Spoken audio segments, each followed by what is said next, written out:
Hey familia Gunners, ¿qué tal? El otro día recordar que hicimos un vídeo sobre tipo de gases.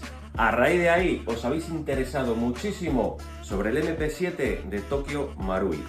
¿Qué decir de este subfusil? Bueno, lo primero, los acabados espectaculares que tienen y el color tan es una gozada.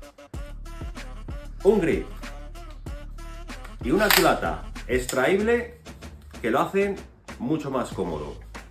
Tiene un cargador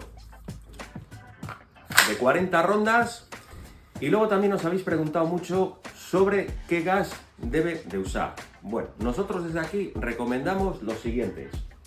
Invierno, un gas un poquito fuerte y en verano un gas suave. ¿Queréis ver una prueba de tiro? Vamos a ello. Modo semiautomático.